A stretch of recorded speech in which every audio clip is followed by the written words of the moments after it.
Почитувани, аболицираниот криминалец Зоран Заев продолжува да се крие и да молчи за најновиот огромен скандал во општина Струмица. Заев е уште еднаш фатен жив на дело. Противзаконска легализација на комплексот кај Цареви кули е уште еден криминал за Заев, за кој тој ќе мора да одговара. Легализирањето на објектот кај Цареви кули со подпис на Заев после законскиот предвидениот рок за тоа е уште едно парче во мозаикот на криминалите на Заев во Струмица. Во случајот Цареви кули е јасно како ден дека аболицираниот криминалец Зоран Заев без сомнение сторил кривично дело за кое ќе мора да се соочи со правдата и од тоа бегање нема. Нема да има нови аболиции за Заев. Тој ќе мора да се соочи со правдата и законите. Прашањата кои јавност ги поставува во овој случај се следниви. Дали комплексот кај Цареви кули во собственост на долгогодишниот пријател на Заев Коце Ристовски е легализиран по методот 1 евро за вицето, за кој аболицираниот криминалец Заев е обвинет во случајот подкуп. Или повеќе веројатно е дека Коце Ристовски е само параван позади кој се крие вистинскиот собственик на комплексот кај Цареви кули Зоран Заев. Кој е мотивот и колкав е профитот на Заев од незаконската легализација на комплексот кај Цареви кули? Јавноста добро знае дека преку мрежата на кланот Заеви милиони евра народни пари се испомпуваат директно во фирмите на Заев и на нивните најблиски соработници, како што е долгогодишниот пријател на Заев Коце Ристовски.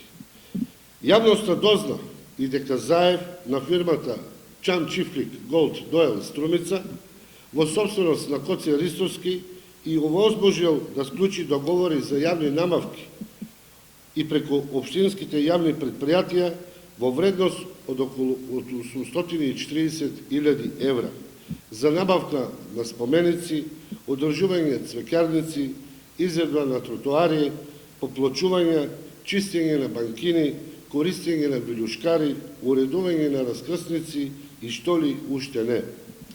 Коце Ристовски е послушник на сите наредби на аболицираниот криминалец Зоран Заев. Овој тандем заеднички шурувале во тендерските распределби и противзаконски го легализирал објектот кај Царевите кули. А Коце Ристовски, за да ја покаже благодарноста кон Заев за сите противправно стегнати средства, учествувал и во шарените циркуси и перформанси, како што вели Заев на СДСМ во Скопје, како што може да се види од ова слика.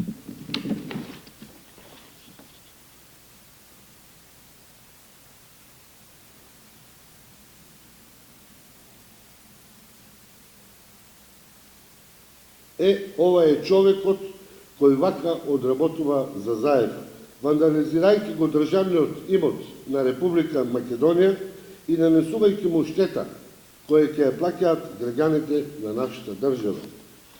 Коце Ристовски, собственикот на хартија, на дивоградбата кај Царевите кули, не само што незаконски се стекнува со огромно богатство и со противзаконска легализација на дивоградба, туку уште и бесправно прави штета на државен имот, за да го заштити неговиот долгогодишен пријател Зоран Заев и за да продолжат со криминалната соработка и грабеж во Струмица.